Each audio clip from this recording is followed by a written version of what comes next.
Perfect. All right, welcome everyone. I am Sherry Culver. I am the Associate Dean of Concurrent Enrollment at Arapahoe Community College, and I'll let Ben introduce himself. Hi, I'm Ben Gary. Was that going to be good? Hold on, I'll mute this. Okay, go ahead. Hello, everybody. Welcome. My name is Ben Garrick. I am the Concurrent Enrollment Specialist for Douglas County School District. Great. So our presentation today is focusing on transcending proximity, an innovative approach to bridging the urban-rural CE divide. And we're just wanting to share with you a little bit of some of the practices we've been looking at and exploring this past fall with some of our rural partners. But I see some names on here who have been doing this for many, many years, like Kim Maxwell over at Morgan Community College. And so towards the end of it, we'd love to hear from our colleagues and see what are some of the approaches you all have taken. And just recognize we're still figuring things out. And so by no means do we come to you as experts, but just colleagues and wanting to share some things we've been working through. So a little bit about ACC, for those of you who might not be familiar with us, we actually have 3 campuses. Our flagship or original campus is in Littleton, and then we've expanded to the Parker region. We are right next to Chaparral High School in Parker, and then we have a Castle Rock campus that opened about 10 years ago, and then just, 3 years ago, we opened a new building in Castle Rock. We got a huge fund from the Sturm family, so it's called the Sturm Collaboration Campus, where we partner with Douglas County School District and CSU. They actually have offices on our campus, which is pretty cool. We have, like many of you, over 100 degrees and certificates. We've really been focused a lot on different apprenticeships and have some cool models around that. We have about 11,000 students total this fall. Our concurrent enrollment population is actually, the head count is more than our traditional student population. Okay, next slide. So we have currently 7 pathways. I've done a lot of work on the pathways committee here at ACC, so I find it interesting and wanted to share this with you all around what our pathways are. It's art, communication and design, business, math and science, technology, health, global human and social studies, and public service. We've actually done some work and we're breaking those out a little more because we found certain things didn't fit, like automotive was in technology. And so we're transitioning over, I think by fall 2022, we're gonna have 11 pathways. For those of you who might have 3 or 5, you're like, wow, 11. But this way it's kind of more clean and clear what are the different degrees and programs within each of the pathways. But we're excited about that change, but it's not official, so I can't announce it yet. Okay, a little bit about our CE, I think, on the next slide. So this fall, we had a little over 6,000 students that we registered. Most of these are in their high schools. Only 573 of these students took classes at an ACC campus location. But as many of you have probably experienced as well, you can see some of our growth over the last few years. So from spring of 2017 to this fall, we've just about doubled in size. So it's been speedy growth that we're trying to manage and work through, but it's exciting growth too. Just like Dr. Ross mentioned this morning, I love that he said how CE is really like one of these big innovations in higher education that we're experiencing. And I think it's all cool that we get to work in that and be on the cusp of that. All right, so we have a few high schools that are near to us. Now, technically, I don't know if Janet is aware of this. These high schools, Kiowa High School and Elbert High School, are within the service area of Pikes Peak, but we have done a service area clearance with y'all, and I think actually I need to get one updated. Maybe I shouldn't be recording that, huh? Anyway, Kiowa and Elbert High School are actually closer to our Castle Rock campus than they are to Pikes Peak. So Elbert High School is just 40 miles east of us here in Castle Rock, or 30 miles from our Parker campus. They just built a new facility in 2014. And actually, we got to go visit it, and it looks even bigger and newer than that 2014 year indicates. It is a pretty small school, though. It's interesting. It's only 138 students, K through 12. And then Kiowa High School is just 26 miles east of us, east from here in Castle Rock, a little bit further from our Parker campus. Kiowa High School is an interesting school we got to visit as well. It's a declining school in many ways. They're struggling to maintain enrollment. They just have 68 students in grades 9 through 12 and really attract some growth in their teacher population. They have Elizabeth High School, which is just a little bit, we use Teams very frequently. They are losing some of their students and population to the school. Just, let's see, what's that direction from them? What to the west of them, Elizabeth High School, which Ben's going to talk about in just a sec. But what we've looked at is, we have these two schools, and so I wanted to know, okay, what is the kind of makeup and culture and the people of these schools, and how can we get out to them? So we recently took a trip out there. Those were our slide with Ben, myself, and Sarah Homer. She is one of our campus navigators at Arapahoe Community College. She works out of the Sturm campus. We wanted to meet the staff and the students of these campuses to kind of understand a little bit about what their needs are, who they are, how can we help build and align pathways for them. Ben found this pretty cool picture. I think it shows kind of the rural nature. It's Elbert and Kiowa High School playing football against each other out on the plains of Colorado. And I think it kind of just depicts the kind of culture you might see out there. All right. Yeah, just exit out of Teams. So a little, I just want to, am I keep going? You're talking about Elizabeth here. Okay. So Ben's going to share a little bit about what he's been doing with Elizabeth High. So like Sherry said, we were able to take an excursion out to all three of these high schools a couple months ago. And it was nice to sort of have the multiple perspectives. Sarah Homer, who Sherry alluded to, is a super talented navigator that we have at the Castle Rock campus. And Sarah kind of bridges a multitude of roles. She's part admissions counselor, part academic advisor, part event planner, but she's really adept at academic planning and pathway implementation. So it was nice to have her voice there as well.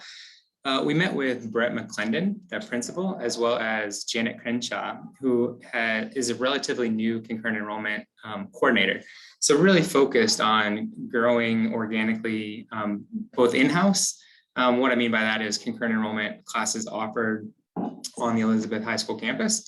And then also thinking strategically about as students express interest in additional classes, whether they're in psychology or advanced math or history, how can we sort of start the conversations early with Sarah and myself to identify those students and then marry their ICAP high school planning with the strengths and offerings at both the Parker campus as well as the Castle Rock campus. And being that they are 25 miles to the east of us, we offer a lot of consultation around what are our online offerings, both synchronous and asynchronous, to be as flexible as we can to accommodate the students' schedules out there.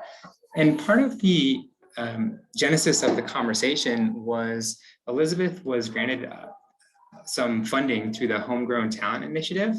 And really the idea being that they wanted to design and implement and build pathways that were very connected to not only student needs, but the community needs and industry needs as well of Elizabeth. So rapidly growing community has a lot of innate strengths already, but they wanted to retain their talented students and workforce long-term.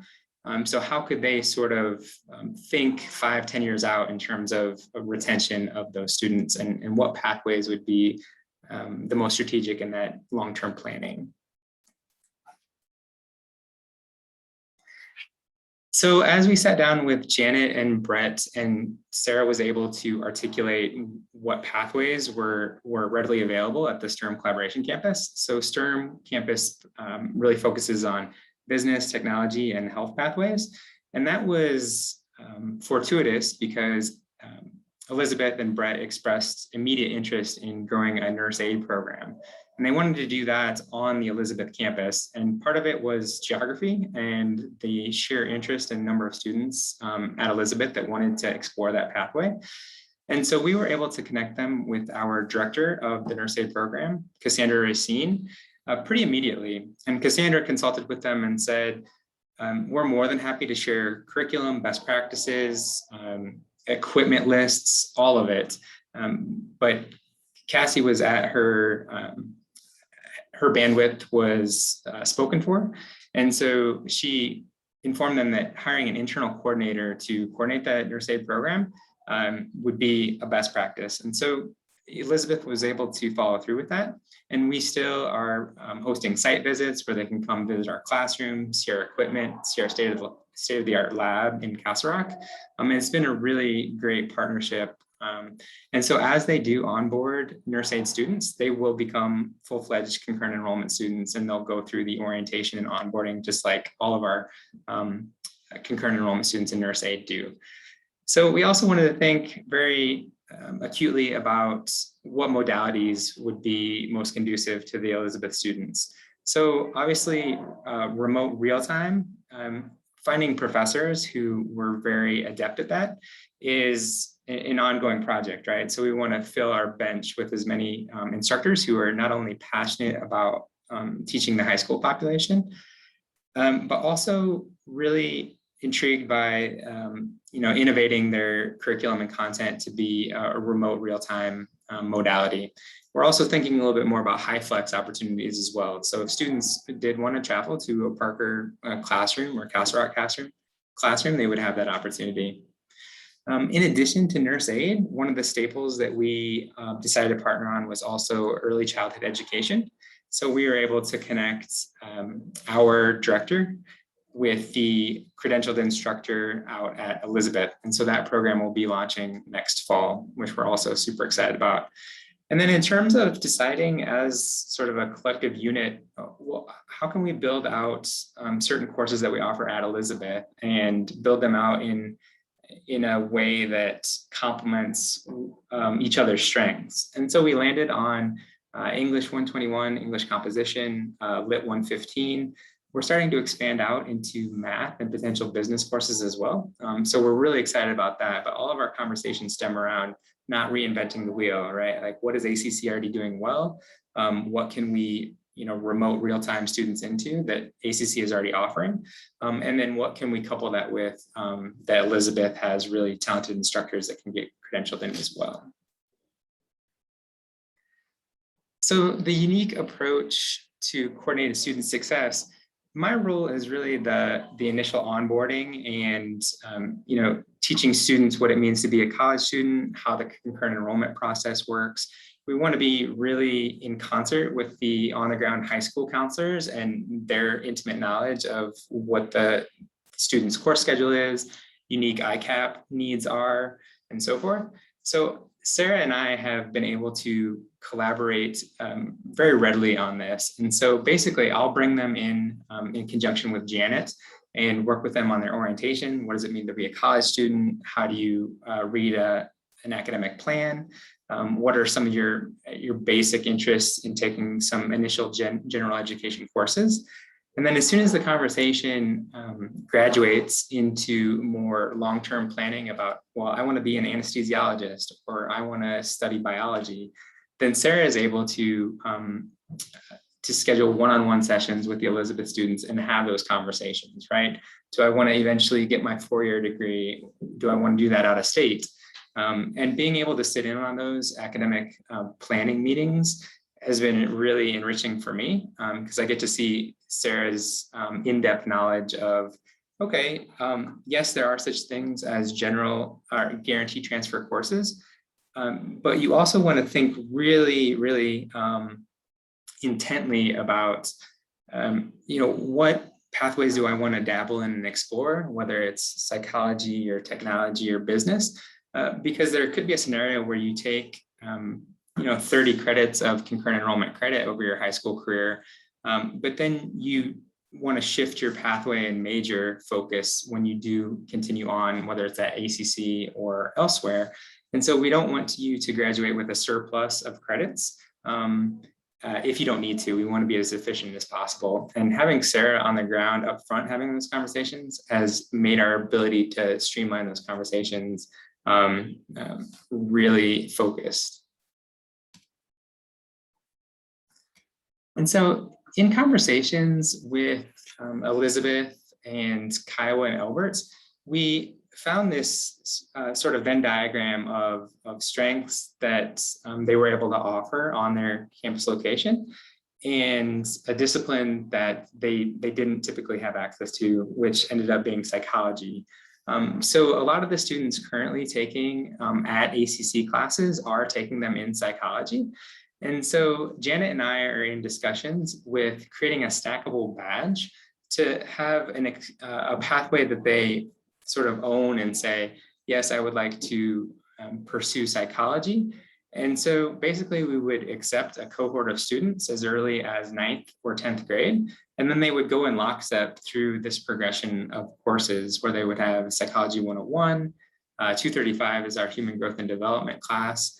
And then English 121 and Lit 115 are already being taught at Elizabeth. So that just sort of fit nicely into this package.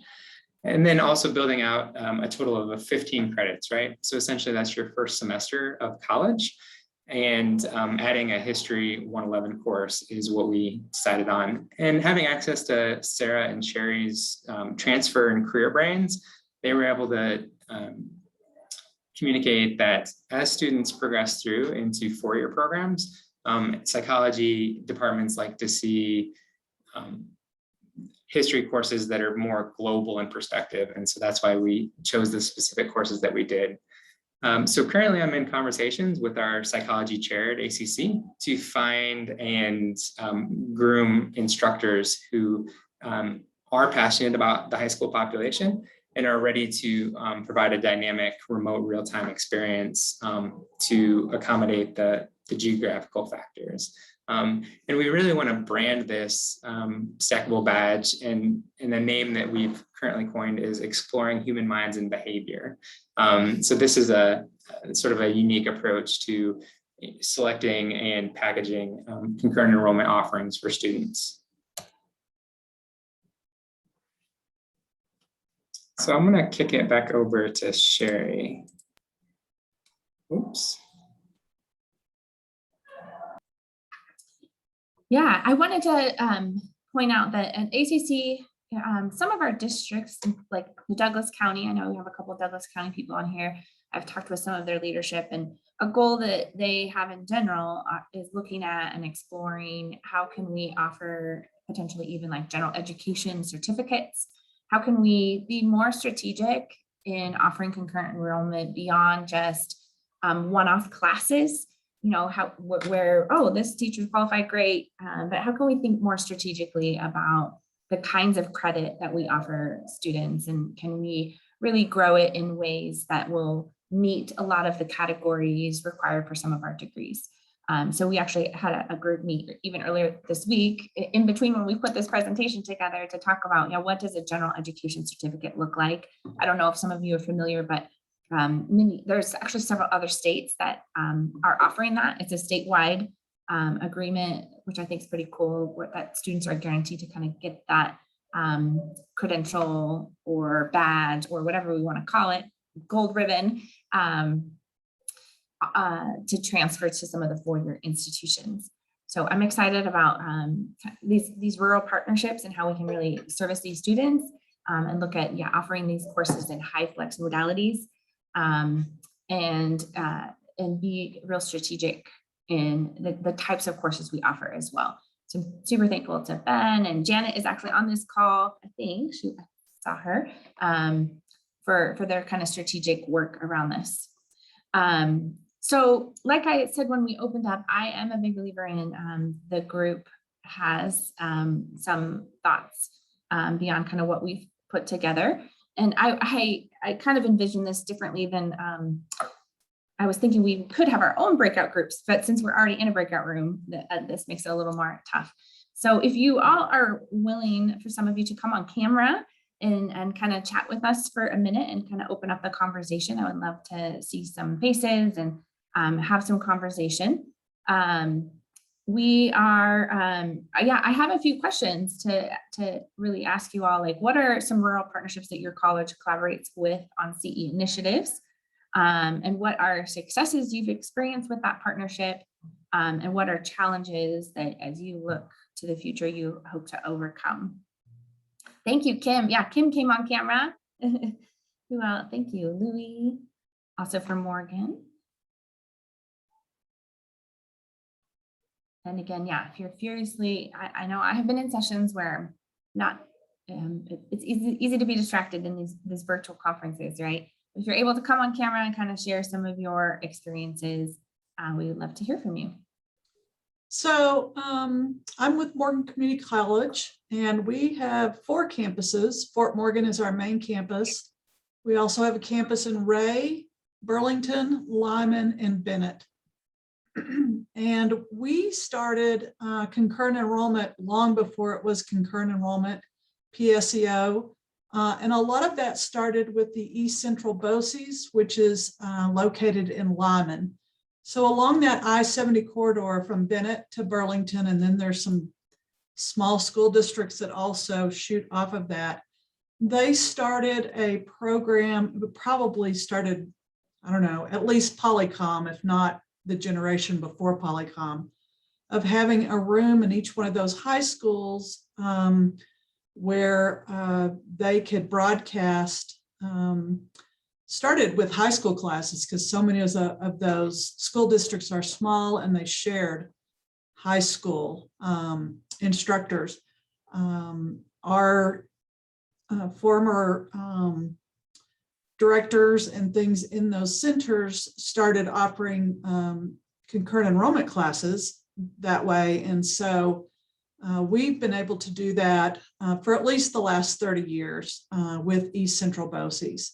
And we share lots of high school instructors that will be sitting in their classroom and have 4 or 5 other screens of students from other classrooms. We also have a lot of part-time instructors that live in the state but do not live in our part of the state, many out of the Springs, as well as the Denver area. So it's been a great partnership with those school districts, and with East Central BOCES, we're all partners. The one thing we would love to expand down along the I-70 corridor is some CTE. We already do early childhood and some things, but that will be our next goal, is to start providing, because that's really what they want. The Bennett area schools can still bus their students into Pickens, but it's not cheap. Really, the farther east they go, it's just not even conceivable to do. So we're looking at those options and hoping to be able to probably bring that into Lyman, because that's an equal distance between Burlington and Bennett. Those students would still be driving an hour on the farthest ends. But we've had great partners through all of that. And probably our biggest challenges, all of our classes are set at 25 students max. And we can't offer enough sections of English, history. We've got a ton.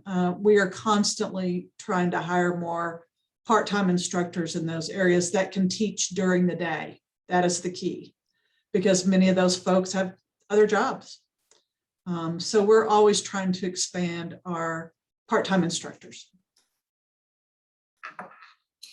Yeah, that's great. Thanks, Kim. Yeah, I love how your campus truly has been like on the forefront of the technology. And I know you shared with me the other day too, how, yeah, when COVID hit, it wasn't a big change for those classes at all, because we were already kind of that high tech, high flex option. I learned from Jenna Lee Williams over at Pikes Peak. I'm gonna just, give you a shout out. And if you want to share more, that at Pikes Peak, I think they have a pool of instructors who, they're a pool of instructors who are ready and willing to teach some of the high school courses in different modalities to kind of expand within some districts, and especially their for them, I think it's their more lower income districts to service them in concurrent enrollment.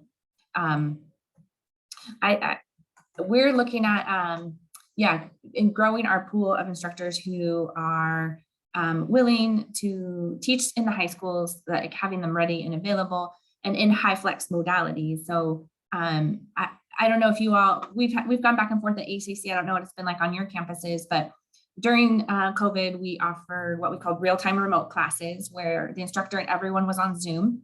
But now we're transitioning to offering them in a high flex format where the instructor will be at the campus and the students can kind of opt and choose if they're going to come on campus or come in on Zoom.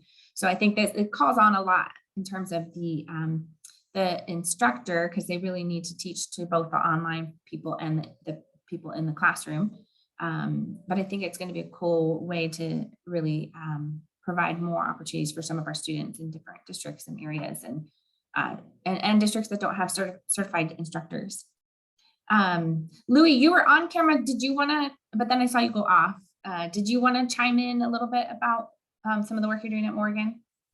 I think Kim talked about most of it. I work out the Lyman Center. I'd say the biggest challenge is probably not having enough time or being given enough time with the schools I work with 6 schools, being able to do some individual conversations with the students. So I would say that would be the biggest challenge, particularly with maybe a couple of the bigger schools I work with out here. You know, their schools do a lot of the counseling themselves, which is fine, but there's not a lot of individualized time for me to talk to those students. Yeah, that's a great point. We have been trying to, I do love Zoom for the opportunity to do even like some small group advising sessions. We've been really trying to implement Navigate in our office, although I know in concurrent enrollment, it's just like another platform when we're all living and breathing Banner so much, but we've been using Navigate to do some different appointment campaigns and advising registration campaigns to try and get to different students in different areas and kind of maximize our capacity, because I know capacity is an issue for so many of us. Are you guys using Navigate at Morgan? Yeah, great. What about, I would like to call on, I had seen, did our Cripple Creek friend leave? Oh no, Annie Durham, are you still here? Yeah. Oh yeah, hi Annie. Hi, Yeah, Annie, good, how are you? Thanks for coming on camera. Absolutely. Are you able to share a little bit about what are your successes and challenges you've experienced as a more rural partner and yeah, where are you at? Yeah, absolutely. So I'm the CTE coordinator for the district, but I just stepped into the position this year, and so it's very new to me. And so as far as the concurrent enrollment, our career counselor, Chris Lukesh, he handles most of that, but I'm attending today to learn a little bit more. But as far as the rural experience, connecting our students with education, as the CT coordinator, as far as connecting with industry partners, we have partnered up with the PPBEA, the Pikes Peak Business Education Alliance, which has been incredibly valuable so far. And so they're really kind of onboarding to support us because we are so remote. The reality is, as far as students attending in person is pretty much non-existent. The closest campus would be over an hour away. And so that's something that we are continuing to navigate and work on. I feel I have a lot of supports in place, but the honest truth is I'm still learning a lot about the opportunities that are available out there. So that's my role today is learning, honestly. So yeah, that's great. Thank you for sharing. Who else can I? Do we have any Lamar or Northwestern? Oh yeah, do we have any Lamar or Northwestern partners on if you didn't change your name? Or Otero, Trinidad?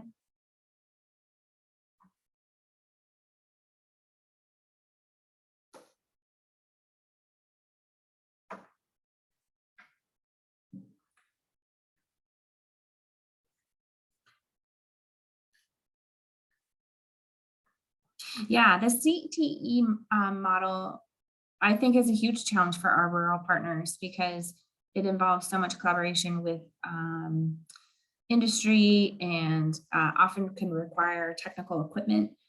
that's where I think it's pretty exciting what Elizabeth is doing, and that they were able to work with this homegrown talent initiative. We did put the link, maybe we can put the link in the chat too.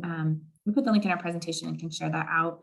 But I think that does involve kind of exploring who are the businesses, industry partners, chambers that are near to you, that are working to the benefit of your students, to learn in some of these CTE hands-on trades and industries and courses, because I can see how those are going to be a challenge. And so I think it's exploring, those business partnerships in the area who can help fund it. So I think, I don't know if you can speak more to that, Ben. I think the Homegrown Talent Initiative is paying like over $30,000 that it's the cost of this building the NUA, the nurse aid facility at the Elizabeth High School campus. Yeah.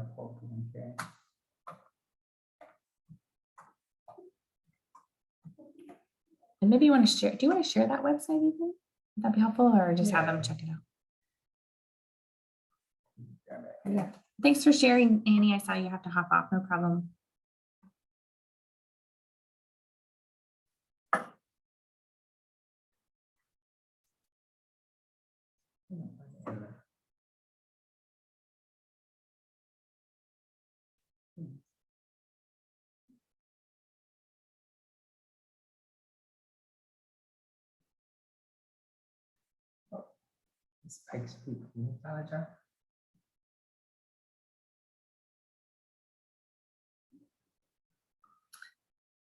Yeah, Janet, do you want to share a little bit about how you work with your rural partners from Pikes Peak Community College?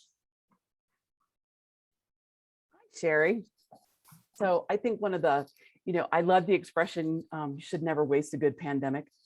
And so one of the things that became a broadened opportunity for students is the remote synchronous instruction. And so that does give us the opportunity to open up real-time instruction for students rather than offering them just online sections when they're coming to us, because we do have quite a few rural partners, except for Albert, because they went with ACC, and I'm aware of that. And I agree, Kiowa has, no, not Kiowa, it's Albert that has the really beautiful high school campus. We're constantly trying to explore new initiatives to bring rural partners in and provide them equity and access. That's been a passion project for me since I started back in 2011. I think rural students don't often have the same level of access that urban students do. And so I think it's incumbent upon us as their community college partner to continue to explore ways that work with them. Technology can be a struggle. We have some rural partners whose students don't have access to technology at home. And so if they want to participate in a remote synchronous class, they have to sit in their high school parking lot to have access to the internet. So there are lots of challenges out there, but I know that our team has been working pretty closely with our partners to try to develop solutions around that. Jen Lee's on here. Jen Lee, do you have anything? Not to put you on the spot, but do you have anything you want to say to that? I think Ames just jumped on. Can you hear me okay? Yeah. Okay, awesome. Technical difficulties. Yeah, I mean, we've even tried basically taking partners and combining classes so they're using that remote live opportunity and sharing the instructors. So we had Miami Yoder and Edison offer a math course in that format to try to be able to reach more students. So I feel like that was before the pandemic, but now looking at the different remote options that are available, it has opened more doors for our students. So hopefully we can connect with Annie out at Cripple Creek and figure out new opportunities to be able to reach those students easier. Great. Thanks, And Emily. looks like, how do you say your name? Dahl from Ames just hopped on. Love to hear from you. It's Dale. Dale. Yeah, sorry. Thank you. No, we're actually looking at expanding some of our remote options. And one of the things that we're starting to do, and this is within the last 2 weeks, is reaching out to our more rural partners. And we're developing a Google kind of a questionnaire for the students to complete, to kind of get a feeling from them, try to survey them as much as possible, what their needs are. Because we understand that, like Jenna said, not all students have access at home, so that we can gather that information. Students that first week, do you need a laptop? Do you need a hotspot? What do you need to access these particular courses, and also expanding our remote options, looking at expanding our remote options for high school only cohorts, not just bringing them to the college cohort of remote learning, but also getting them their own teacher. And also a schedule.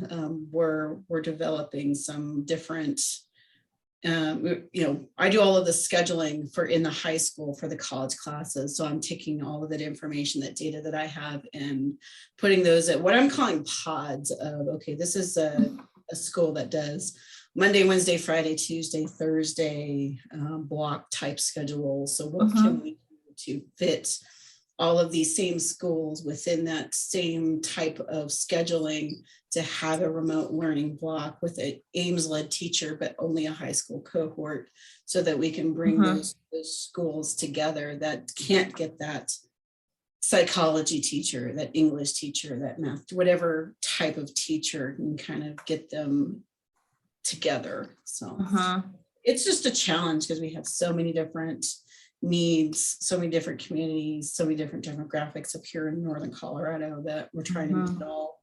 So it's, name a challenge, we've seen it. I love that idea of doing a student needs assessment for those rural students, to kind of see, what are their technology needs. It seems like maybe you all know that CDE now has that CE expansion grant out. I'll put a link in the chat. And that seems like that could be a cool. Actually, we are looking at that right now. Yes. Yeah. We're hoping we can get something together in time with Thanksgiving kind of smack in the middle, to get all of the partners and all of our needs, kind of together in the next couple of weeks, so that we can apply for that. And then kind of also assessing what equipment will and won't qualify for that grant. So some of these things are considered capital, so they wouldn't qualify for that. So I don't know if we could, maybe even if I could reach out to Michelle. I'm on the board, so I do know Michelle, if they have some information on what qualifies and what doesn't qualify. Can I give a better example of the capital? Because we've got our own. Oh, hey, Michelle. Yeah, Michelle's on this session. Okay. Sorry, I'm kind of like in and out, and a lot of people coming in my office this morning. So I had to come in and out of this one. So just to have an idea of what capital doesn't qualify, so that we can make sure that we can, on our monies, all of our monies in a group on that one. So yeah, gotcha. Hey Dale, this is Janet from PPCC. So hi. I love the idea of a student needs assessment. How are you getting them to complete it? That's our next challenge. Right now we're developing the questions, and we're looking at ways, different ways and modalities to launch that. Our first modality that we've got in mind is the teachers, to have them as our first line of defense, to get that to the students. Our second line is, maybe getting the counselors involved in some way. I mean, there's so many different modalities to get this information, and we're still exploring that. So any ideas, if people have done this, any suggestions, I am all ears. Me too. Yeah. Once you develop the actual assessment, I'd love to see it if you want to share it out with the CCCS group. Are you on that? Are you on the CE listserv? out of Ames? Oh, yeah. Yeah. Okay, yeah. One thing just that comes to mind, I always think the QR codes are great, like little postcards to maybe Mhm. some of your service area students, or yeah, or QR code to the teachers that they could just do it, on their phones in the classroom super quick. Something like that, but that's a great idea. Yeah. And I love that idea of technology because that seems like it fits in, that's something I thought that's pretty cool that Morgan does, that Kim talked about, is she called them, I don't know if she mentioned today, but she told me they're like V classrooms or something, have this cool name, where that's a part of it. Like, how can we maybe fund some of these districts with the technology so that we can stream in our instructors VNets. Thank you. Thank you, Louie. That we can stream in our instructors for these students. I think they also have a para that comes in and helps facilitate the classroom. So it actually is a kind of a more interactive classroom for those students who are there. That's pretty cool. Great. Thanks for sharing, Dale. Sure. Anything else you wanted to add? Oh, so many things. There's always something, isn't there? Yeah. Yeah, I mean, it's just, the challenge is just getting that equity and access to the rural communities, because each rural community is different. So trying to find that balance and getting those and reaching those students.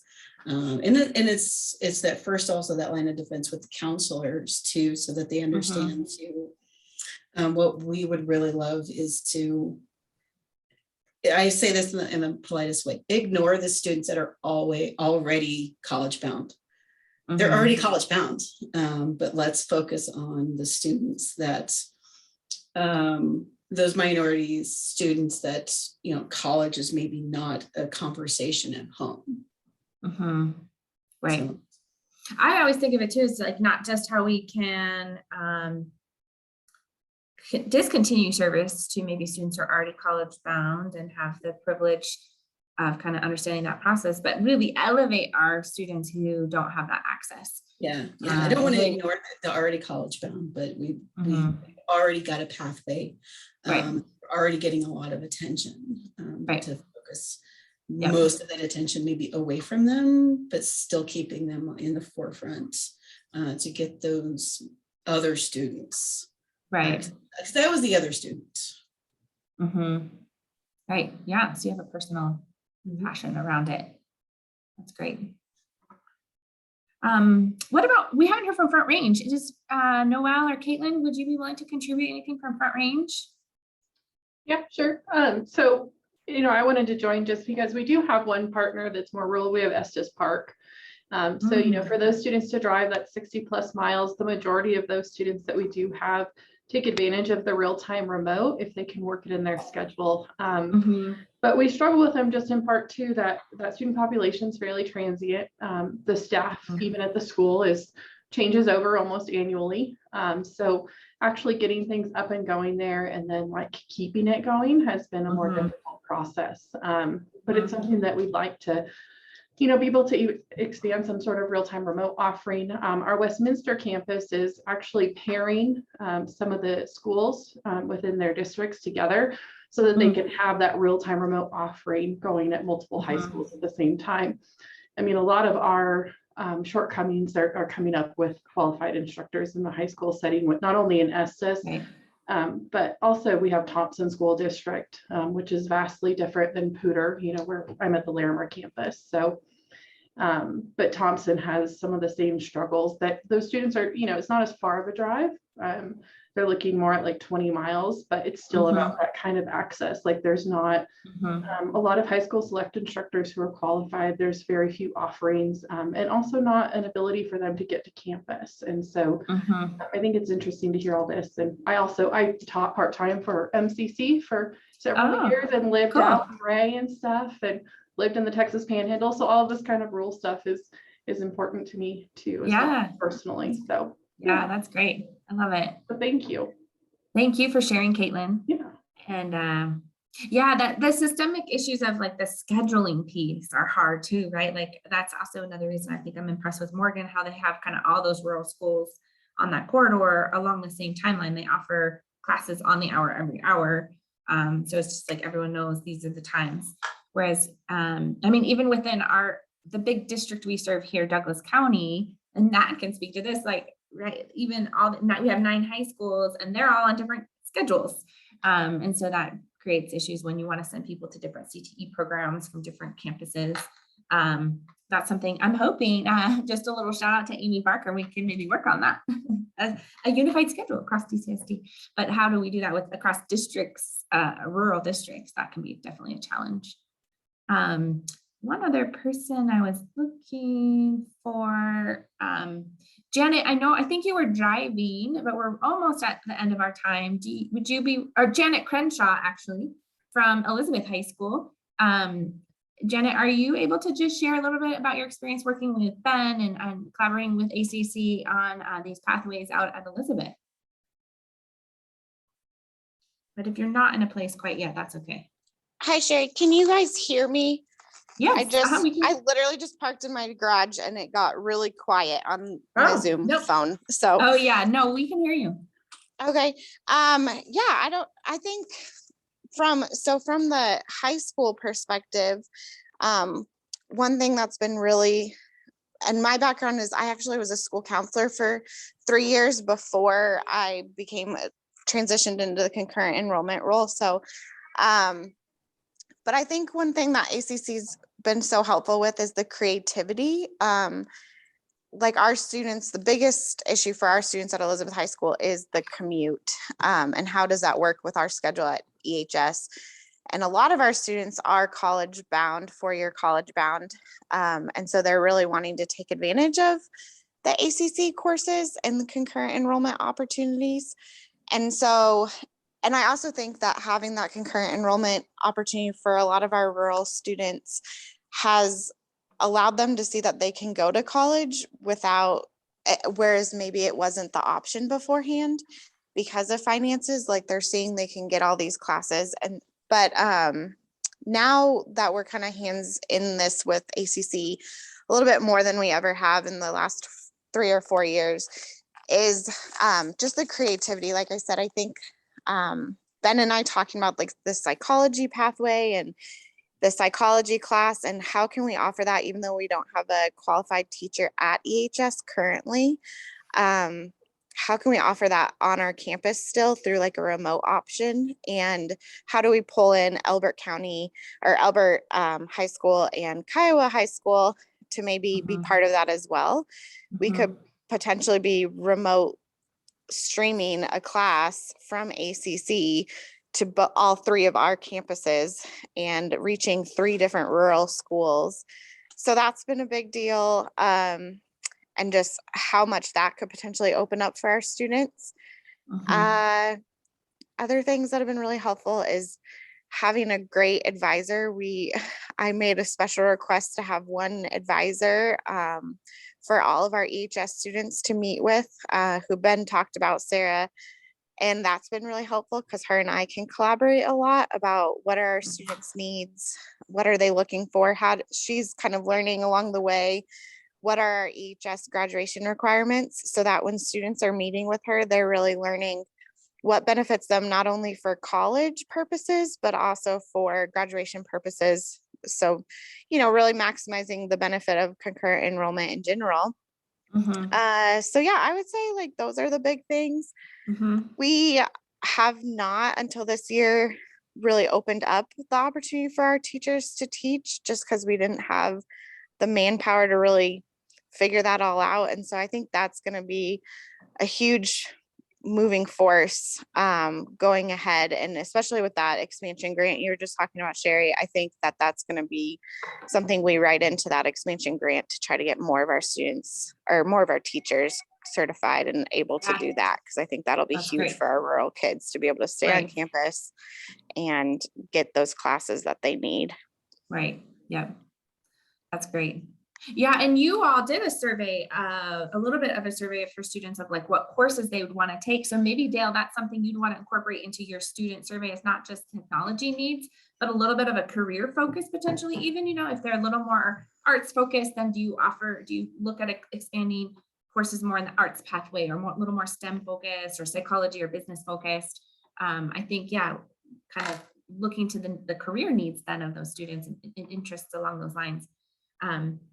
All right, I think this ends at 11:50, and I think you all just hop on off after this, right? There's no general session we all go back to, right, Janet? No, we just poof and go off on our Yeah, lovely way under our weekends. But okay. I just wanted to say thank you everyone for joining us. I hope you got some new fresh ideas that you can implement right away, or some made some connections with folks that you can follow up and learn more. And if you could please take a moment and complete the evaluation for the sessions that you attended. It's much appreciated. Your feedback is much appreciated. And yeah, thank you, Sherry and Ben. What a great session. I appreciate you. Thank you all for collaborating and kind of chiming in. We appreciate all of you being here. All right, take care, everyone. Happy Friday.